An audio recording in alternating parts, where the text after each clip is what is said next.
Hey, Bud Cross here, and today we have a fantastic interview with a member of the legendary rock group Foghat that is going to be performing at the Murphy Arts District. It is a concert that a lot of people have been waiting to have in our part of the country, and we're getting to visit with bassist Rodney O'Quinn. Rodney, welcome to our show. Bud, how are you today? Man, we are looking forward to a fantastic concert that's coming to the Murphy Arts District. Tell me about, you guys are currently on tour, right? We're always on tour. So tell me how the tour is going tell me how the tour is going so far. Yeah, it's been a great year. Each year's gotten better since we all rode through the pandemic storm, but each year's gotten better, and just more and more dates keep piling on, and people are just enthusiastic to get back to having live shows. Absolutely. So it's been a fantastic year so far. Now, let's just dig in a little bit about this great history, this great catalog that Foghat has, and Foghat as a group has been around since when? The late 60s, early 70s? No, well, 71. And Foghat was established in 1971. And has just been all over the world, and all this great hit music. I think the first song I always think of when I think of Foghat is Slow Ride. But that's just... Yeah, that was like the super huge one that really broke. But actually prior to that, they were getting a lot of airplay off of the first record with I Just Want to Make Love to You. That's off the very first record. They got a lot of airplay off of that, and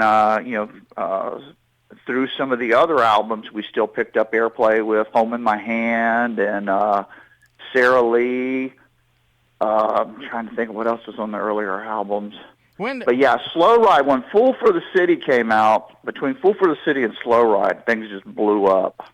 One of the first rock albums that I had in my life, when I was just a kid being turned on to rock and roll, was the Foghat Live album. Oh, dude, we're in sync now.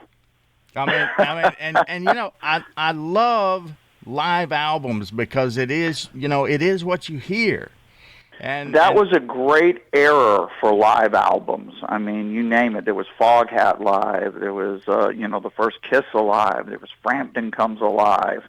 There was just a ton of live records, and it was just... back then, you didn't have the internet and YouTube and all that other stuff. So, I mean, to be able to drop the needle and hear the crowd, it just took you there. And it was a magical thing. What you said, it just took you there. That was, to me, the magic of a live album. Yes, absolutely. Now, tell me about your part with this group. How did you get in with Foghat? Okay, now we're going to really tie into the perfect with this Foghat Live. Now, I'm a little younger one of the bunch, but actually I first started playing bass right about the time Foghat Live came out. Yeah. And that was one of my go-to records for two reasons. One, it was like really cool music, but the other part was that whole live, feel. So while you're trying to learn how to play something, you're getting that, oh, this is what it'd be like in front of a crowd. Yeah. Fast forward in life, and still to this day, that's still one of my top records, that I just love listening to. But fast forward in life, I was playing with Pat Travers. Oh, man, I love Pat Travers. Yep, I played with Pat Travers prior to Foghat.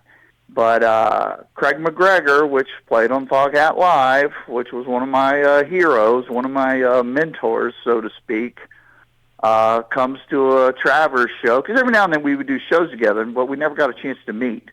But I actually played in his hometown when he was off one weekend, and he came to the show, and we hung out, and then he started talking about, maybe one day you could fill in for me here and there. And I'm like, well, yeah.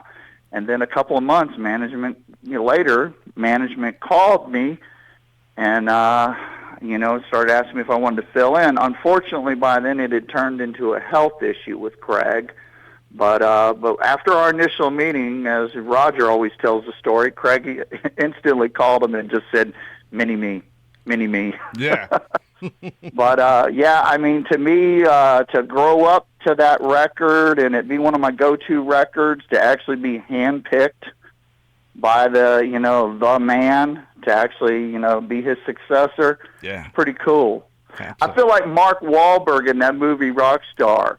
I used to have pictures of these guys on my wall, and now I'm one of them. Yeah, absolutely. But I've been with Foghat now over 8 years. Now, just since you're talking about early influences, what were your influences when you were just getting into the rock music?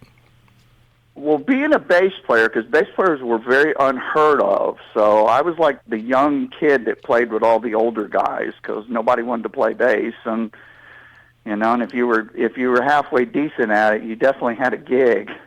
So I got turned on to a lot of bands that people my age wouldn't even think to listen to, which I was right at that era of the Kiss explosion. Yeah. But I never thought I could play in Kiss. But I listened to Foghat. I could play with these guys. I would listen to different bands that was at that era. But I also hung out with some guys that turned me on to UFO and Montrose, Grand Funk, and I'm like going, wow, this is some heavy stuff. Yeah, yeah. So the weird part is I've had instances in my life, I could play with this person. No, I could never play with them. Well, I always thought that about Ted Nugent. Now, I never physically played with Ted Nugent, but I did gigs with Derek St. Holmes, which was the early voice of Ted Nugent. Right. When you hear Stranglehold, that's Derek. Sure. And when I first got in Foghat, for 20 years, he just retired 2 years ago, but Charlie Hume was a singer in Foghat, singer, guitar player, not in Foghat, excuse me, he was that too, but with Ted Nugent. So Charlie was with Ted Nugent 78 to 82. Yeah. So I never directly played with Ted, but I played with two of his singers. Right. I had the privilege when I was with Pat, I handled Pat's business, so I did a tour package, me and this promoter, where it was called Guitar Gods of the 70s. Well, we as Pat's band was the core band that played behind all the artists. Yeah. Well, at that rate, I'm playing behind Pat, I'm playing behind Mark Farner from Grand Funk, and I'm playing behind Ronnie Montrose. So a lot of these guys, I thought, I could play with them. I've actually been lucky enough to play with them. Yeah. So you know your way around Out Go the Lights, right? Oh, yeah. I played that one a few times. Getting back to the show that's coming here to our Murphy Arts District, if someone has never been to a Foghat concert, describe what they're in for. We're at a point, and I love to hear it from Roger, because Roger is the driving, consistent force in Foghat from day one. He's never gone anywhere, and he's been the guy. And the big thing he talks about now is we're at a point right now that is just so much fun, and you could see it. We're just all smiling and laughing and just having a great time. Yeah. And and the audience. That's one of the big things I've noticed, especially this past year, is people's really just commenting a lot about how, the energy we're putting off is just infectious and just makes you feel good. Yeah.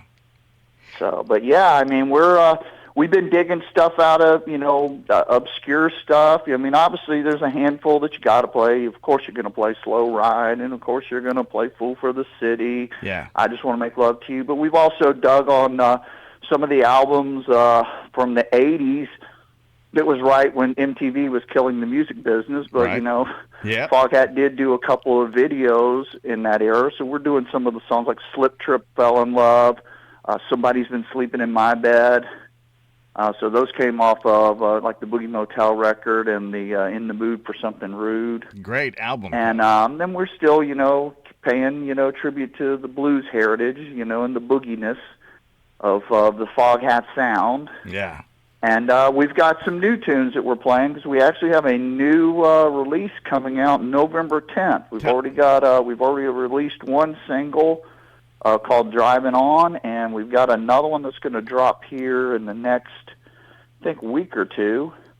But the actual and pre-sales are going on now. You can go to foghat.com. There's bundle packages. Yeah. Sound like a used car salesman now. But tell us But about. we're really excited about putting this together, and so far the first two tunes that we've been kind of putting into the show just seems to be really catching, and people are really loving it. So that's promising. Because a lot of people, they just want to hear the old stuff. They don't want to hear new stuff, but they're really liking it, so it's good. We're excited about that. The new CD is going to be called Sonic Mojo. Rodney O'Quinn is our guest, and Foghat is going to be appearing at the Murphy Arts District. What a show that's going to be. Everybody is looking forward to it. Rodney, I want to thank you for giving us some time to visit with you, and we're really going to be looking forward to your show. Oh, well, I can't wait to. Every day getting to play a show is a blessing.